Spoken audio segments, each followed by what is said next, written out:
All right. I'm going to have you start out by introducing yourself. Okay. I'm Nobuko Miyamoto from Los Angeles, and happy to be here to talk about my concert in San Francisco. It's exciting. It looks like tell us about you have an album. Tell us about what it's called and what you're going to be sharing at your concert. Well, this happens to be, this concert is the 50th anniversary of the Japanese Community and Cultural Center in uh, San Francisco, Northern California, and it's being done at the Presidio Theater on the 5th of August in the afternoon, 2 o'clock.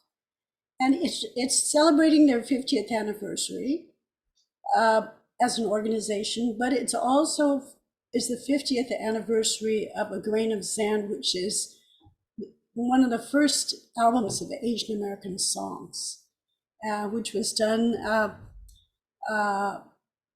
released in 1973 on Paradon Records. So it's also that.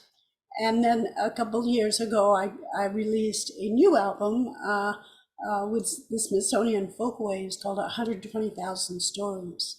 And of course, that was just when COVID started. So we never really got to do a big concert to bring out that album. So last year I was able to do a real concert at the Getty Museum in Los Angeles. And then I did one in the Smithsonian earlier this year, and now I'm going to get to do it here in San Francisco. And the name of your album again, it's 120,000 different voices, right? 120,000 stories, and it refers to the 120,000 prisoners, Japanese American prisoners who spent 4 years incarcerated during World War II. And so I wanted to honor that memory, but I also look at as a metaphor for so many stories that are not told, not sung, not heard. And so, it's not just about the Japanese American experience and my relations and work that I've done over the years as both a singer and leading an organization and as also an activist. Music really was a way of opening doors to people's hearts, and we're lucky that the first album, A Grain of Sand, that Barbara Dane, which I think people in the Bay Area know very well. Barbara Dane produced that album, and because she produced it on her record label Paradon Records 50 years ago, it is still remembered and preserved today at the Smithsonian, actually. Yeah. That's amazing. And I want to learn a little bit more about you as a musician and an activist and somebody who just has, and also an author. Let's not forget that. Oh, yeah, yeah. There's a Throw in book. the name of your book really quick for me. Okay, this is my book. It's called Not Your Butterfly, and it documents. It's my journey as it's called My Long Song of Relocation, Race, Love, and Revolution. So it's both political and personal, um, and but it's also a record of the many relationships that I've had through this very fascinating period and dynamic period of the movement in the late 60s, early 70s into the present moment. So, and of course, I was a child of Japanese relocation. So that was my first memory. I was 2 years old. And so it's been a very long life and a long story I don't know how many pages, 200 and something pages, about 300 pages. Yeah. I mean, and I have not read your book yet. I can't wait to read it. I was just preparing for this interview. And I think you mentioned that the writing of the book was like a meditation or process, right? Well, I'm a songwriter basically. So this is the longest song I've ever written. It's And beautiful. I actually looked at it as sort of, it was overpowering to me to think of writing a book. I've written short plays and things like that. But so I looked at each chapter as a song. And that's how it really began. And then I began to see, uh, how this all fit together through the eyes of an artist, through the eyes of and through the idea of a song, which is a very personal way of expressing a story. And so I tried to make it personal and as well as political and informational about, a time that a lot of young people, including my grandkids, know not enough about. And so I wanted to preserve that story and the many relationships and dynamic period that we've lived through as people in the movement in the 60s and 70s, and who Yeah. are still here to tell the story. That's beautiful. And yeah, and I'm going to want to dig in a little bit more just to learn about you and like what made you become an activist and a musician, and how did that become, like you mentioned, music moves hearts and it reaches people in different ways. So I want to look into like talk with you a little bit about that. But another thing just that I know, like many people have seen you appear, like you have a whole musical career. People might have seen you and your husband, Tarabu Betsray Kirkland's film, working with his Yes, late mother. Um, yes, you also have a song called Black Lives Matter, correct? yes, And yes. so one of the things I think is so important is to really look at things in an intersectional lens. And from what I'm learning about you, that seems to be your approach. I don't see you thinking like, okay, that's an issue for these people over here, and these are my issues. Why is it important for you and the identity that you have to write songs about Black Lives Matter? And why is it important for people of other backgrounds to learn about, Japanese internment camps and some of these other struggles that people have gone through? Well, I believe that if we can't claim a George Floyd to be a son or a brother, uh, that this world is really in trouble. And I know that there are people who marched, who took risks in small towns all across the country and across the world. People of all colors stood up for George Floyd. And it because it was such a visual, uh, you know, moment that couldn't be denied. People actually took risks to do this, and the song, it was actually written before the George Floyd murder, because I've been following Black Lives Matter. My life has been about Black Lives Matter. I have a son who is Black and Japanese, and his father was part of a struggle that's happened before Darabu, and was with Malcolm. And um, I wanted, I want my son, I want my grandchildren, I want my community to know these stories. Um, we get stuck in our little worlds, and those worlds may be very intense and have a lot of struggles in them. But I believe that we're only going to win the bigger struggle, and especially now, by hearing each other's stories, knowing each other's traditions, knowing each other's lives, because this is the way we grow empathy. This is the way we decide, well, you're not so different than I am. Or my family had that problem too. Uh, so listening to each other's stories are not as threatening as going to a demonstration, for instance, because everybody's got a story, and most people have big struggles in their lives. And so if we really get down to the nitty gritty, some of those struggles are pretty much related. And um, so stories are important, and songs are a very uh, boiled down way of telling stories. I think it's a very condensed way of telling a story in 3 or 4 minutes.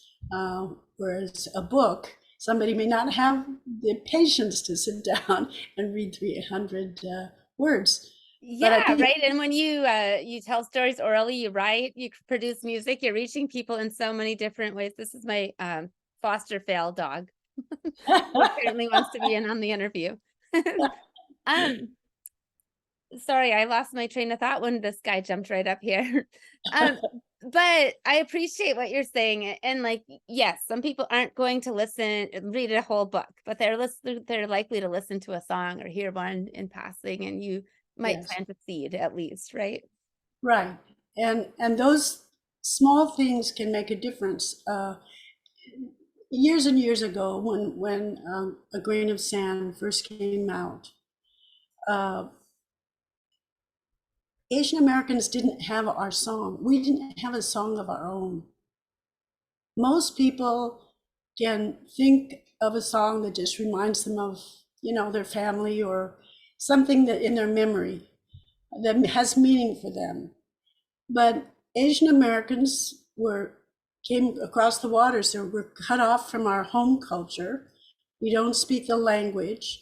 We don't necessarily, because we've been trying to be American, we don't necessarily relate and understand the language. So, and yet we're not really accepted as Americans either. So how do you tell this story of where we are somewhere in the middle? And that's what A Grain of Sand did for a lot of us. It it was it's a collection of songs that talked about who we were, our identity. It talked about our issues, but it also, looked at George Jackson. It also looked at what was going on with Latino community, etc. So there were ways that we had songs in Spanish.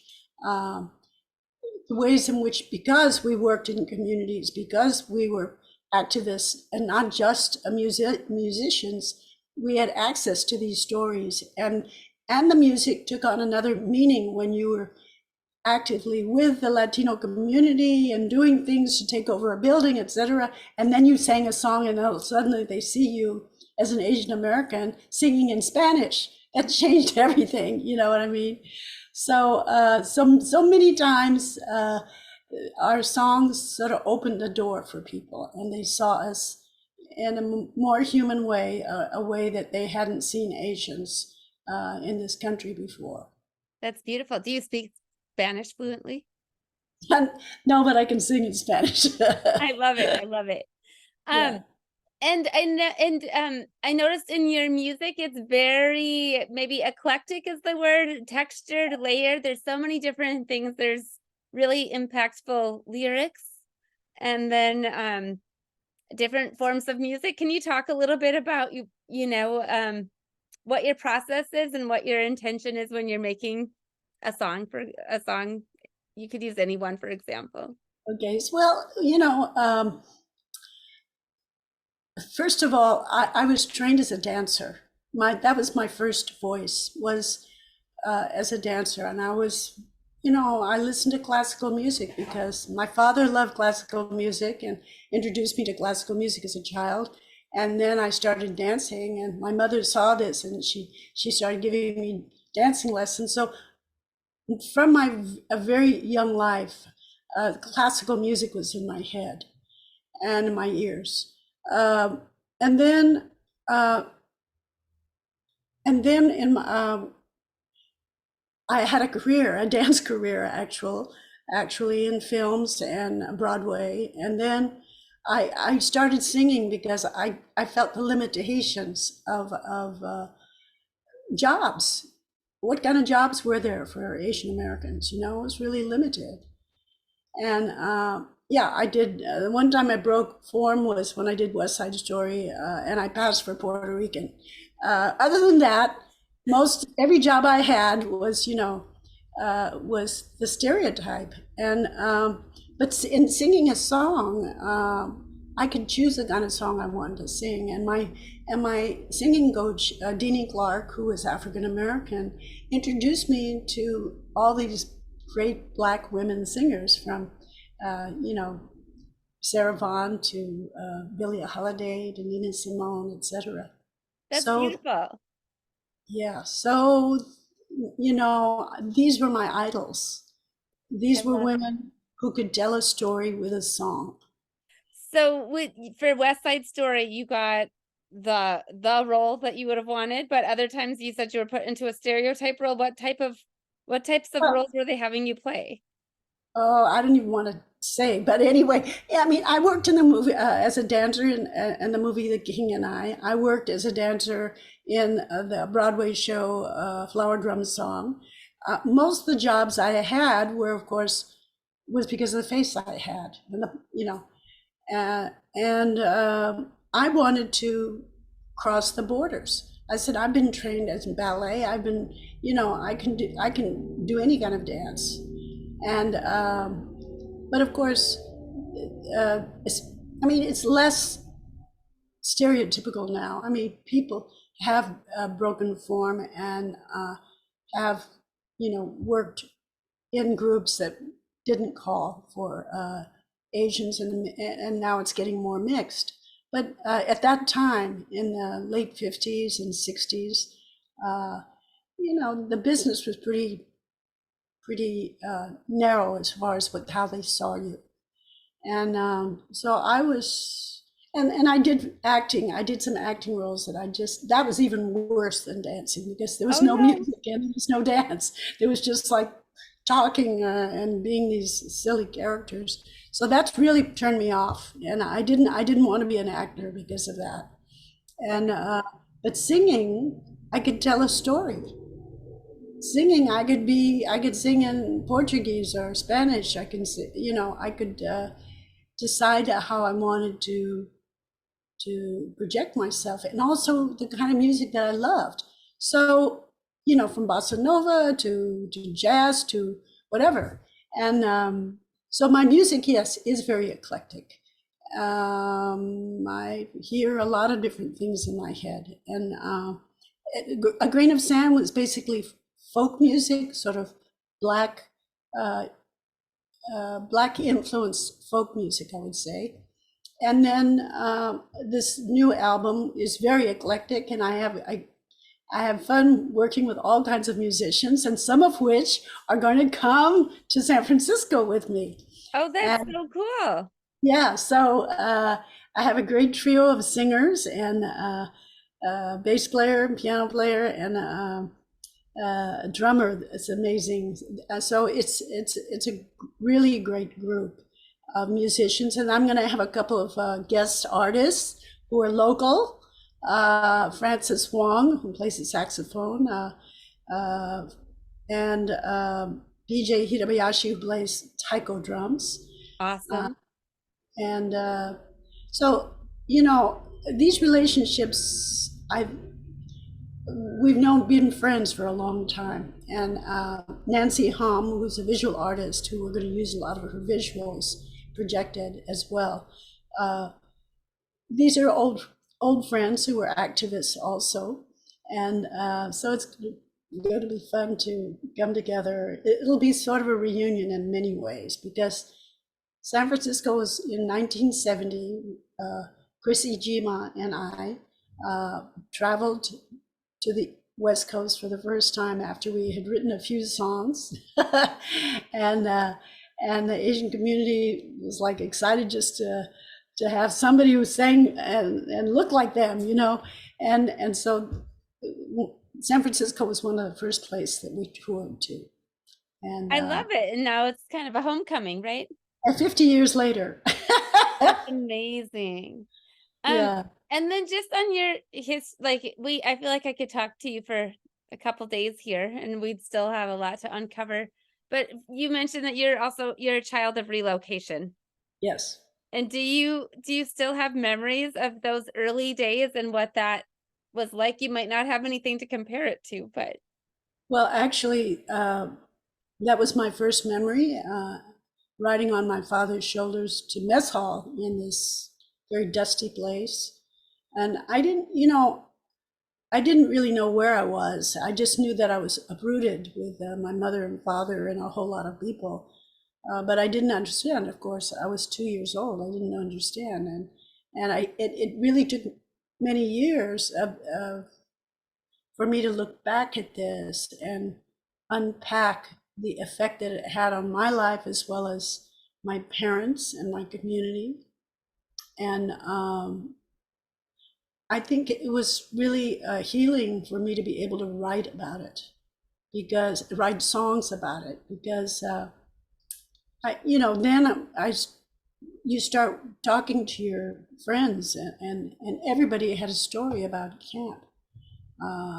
Whether if they were, a child, 6 or 7 or 8, suddenly uprooted from their normal life, or people like my parents who lost their dreams, or people like my uncle who volunteered to Harvard to fight for the 442 and lost his eye. So there are a lot of stories that I wanted to put into that song, which I'm going to sing. what's the name of that song? Gaman. And gaman Come on, means like gambate kudasai. That yes, like yes, yeah, yes. yeah. Come on, yeah, to be Oh, strong, to be to endure.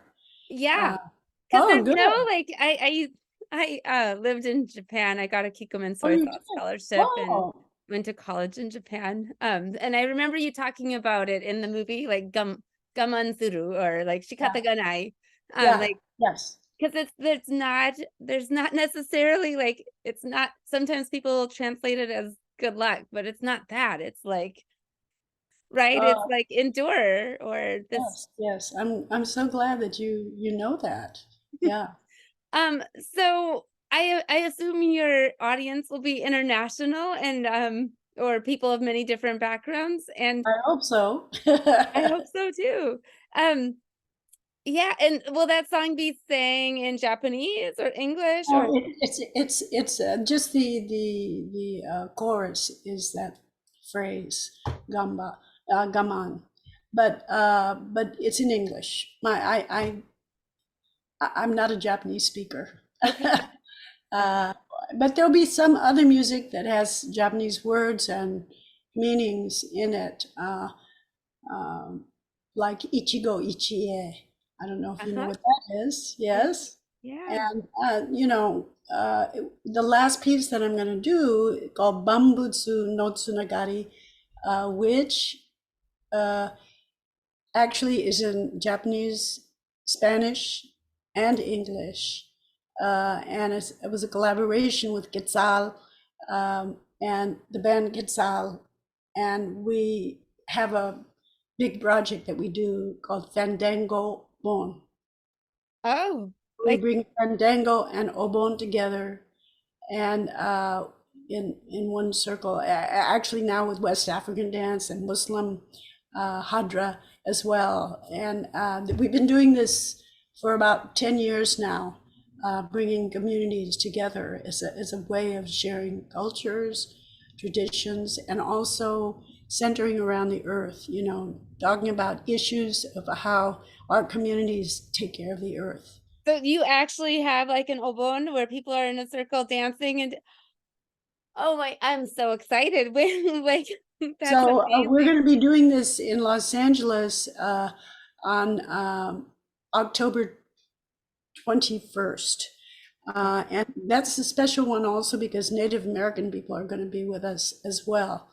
And we're going to it's about the LA River and tracing the old roots of the LA River and then coming into a circle. But we're going to do that piece, Bambutsu, at the end of the concert. So everybody will dance from their seats, and I hope you'll be there. That's so And beautiful. I would love to try to make it. That's amazing. And I think about the power of I mean, I think about the power of rhythm or drumming or like the taiko drums and bringing people together or any type of music. And then to think about putting all sorts of people in this circle of Yes, different, that yes, sounds really yeah. powerful. So it's been a, you know, a beautiful and meaningful way of using music and tradition, sort of. And what happened when we did this piece at first? Of course, it was just on a lark because I saw a fandango class that Getzal and Martha were doing, and I said, that reminds me of Obon. But Mhm. we danced around the platform, and you guys play their music around the platform, and then the dancers get up on the platform for fandango. So I said, what would have happened if we put fandango and Obon together? And so that's how we started this collaboration, and we wrote a song. And then we, of course, once you write the song, well, who's going to dance to the song? And then we had to get the community together, and we got this, hundreds of people came together, and we loved it so much that we had to do it again. Okay, so then it just every year it's been growing, and Oh my gosh. it's Yeah, we found it at Smithsonian. yeah, I'm so excited about that. I think back to being 17 and being in my first time in Japan before then I went back and learned the language and went back as a college student. So that's an interest, like the girl from Oh wow! So Wisconsin. where were you, in Tokyo, or where were? Saitama, Kawaguchi, Saitama, and then I went to Akita Daigaku in the northern part of Japan, and then I went back as an international student. But I Wow! always treasure my moment, like the Obon dance memories, or the summer matsuris where people would, Oh, because it's such an intergenerational thing. That's the yes, piece. yes. And so is that also the intention of this collaboration? People of different like of different generations as well as different cultural backgrounds coming together as well. It's very intergenerational. And as a matter of fact, my son and my granddaughter usually are part of it as well. And Quetzal's son and many children are a part of it, as their parents are, and their grandparents as well. So it's a rare opportunity to dance in a circle or be in a circle with different generations, and with those rhythms, it's said that the heartbeat, synchronizes. So, Mm, so we want unity on an intellectual level, but we also want it on a heart level. I love that. Yeah. So people who are going to come to your concert, I know there'll be one coming up right around the corner here in August. What do you Yes. hope that people will leave with? People who've come and taken in your music and listened to the songs. What do you hope they leave with? Well, I'm going to do a few of the older songs. So I want them to see where the roots of this music came from, and our a voice for Asian Americans actually started. And there, of course, there will be there other musicians and other artists that I've known through the years, and activists that I've known for many years. But also there'll be younger people there, I hope, and that will hear this music for the first time. And so story is going to be very important, how I tell the story of how this music came to be, and then how it continued to be, and continues to this day to uh, push me to the piano, and hear what I try to do, what I hear in my head. I just lost a dear friend, Dr. Matulu Shakur, who was a Mm. political prisoner for 37 years. And he came out of prison on December 16, and he just passed. He had cancer, and he Oh just no. passed. And so I want to honor him in this concert and bring him into the space with us. And he was really close friends and comrades with Yuri Kochiyama, Mm. who settled in the Bay Area late in life, but still became a really uh, fixture, a big fixture in Oakland and the Bay Area. Uh, So the two of them were comrades and both members of the Republic or citizens of the Republic of New Africa. And Yeah, so I want to do this in their memory. that's beautiful. Um, and what did I want? You just said something that prompted me to think of something. This particular concert is going to be on August 5th. And if we want to find out information or follow you or get extra details about your work or any of your forthcoming concerts or events, how do we do that? Yes. Well, you can go to my website, Nobuko Miyamoto .org, or go to the JCC, J3Cs, JCCCNC.org. jcccnc.org. Got you. Okay. Yes. And there are tickets and ways to get the tickets at the Presidio, or go to the Presidio Theater site August 5th, and it'll be up there. That's a simple way to do it. And for folks who can't make it to the concert, but they still want to check out your music, where can they get your music? Well, you could go, it's on, Spotify and all those things, or you can go to the Smithsonian Folkways site and get the music there if you want to get the album, the actual album. But you can download it as well. Yeah. Okay.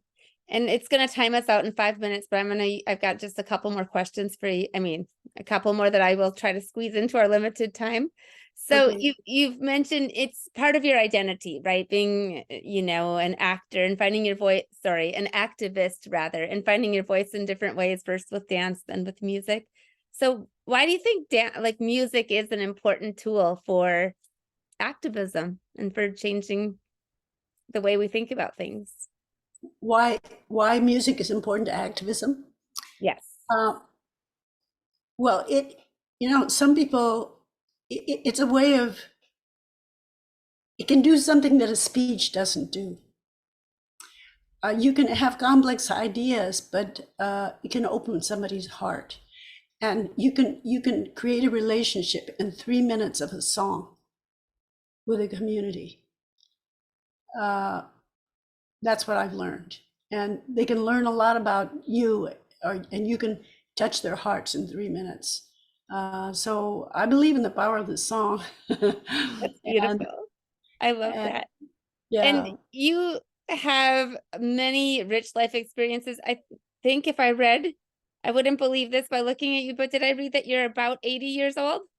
I'm about 83 years old. That's very impressive. You're So, about the same age as my mother. yeah, so I'm an OG, an old gal, and but I'm grateful that I can still sing and write and perform and tell stories. I think this is why I'm here right now. I'm here as a memory keeper, um, to be able to link people to a very important time in our history. And the songs can, like you said, you're going to kind of uplift your late friend with the music and celebrate his life. And I think that's the beautiful thing about music and films and things. It's a way to continue paying the stories forward, right? Right, absolutely. To not only connect with people's minds, but their hearts. Hmm. I love that. And if you had to think back to the last, just the last 83 years that you've been in this iteration of our life, what would you say is the most important lesson you've learned on your journey so far? Oh my gosh. As somebody who's been through some real struggles along the way and has continued to create beautiful, beautiful things out of that anyways, right? Someone once said when I went through the really hardest, when I lost, when my son's father got killed, they said the strongest steel comes from the hottest fire. So that's been something that stuck with me all my life. And unpack that for us a little bit, because we can only begin to imagine what that must have been like. I What was, that you means. know, I had to, I was a single mother of a black son. I was 33 years old. And I was trying, as an Asian American, trying to figure out how can I still be an artist and activist in my community and raise a son and who is both black and Japanese. Uh, and luckily, I was part of a community in Los Angeles that supported and helped me raise my son. And so I was in both communities, and of course with Tarabu. Tarabu's been an incredible father and partner to bring a young man into the world, and as an example of somebody who, this is a great black man, you know, and a family to grow into and to be part of. So it's really, you know, having a black son just spread my world in a way that uh, I'm part of two worlds. I'm part of many worlds, and I'm grateful for that. It's made my life richer, and hopefully, it's helped me to open ways to bring people together who are different from different cultures and different communities. That's beautiful and well said. And now it's going to time us out in the next like few seconds. So thank you so much for your time. And Thank let's you so stay much, in touch. Shannon. I can't wait Yeah. to see you when you come to the Bay Area. Okay. Well, I hope everybody comes to the concert. Yes, I will spread the word on the radio this weekend. All right. Thank you. Thank you so much. Take good care. Bye bye. Bye-bye.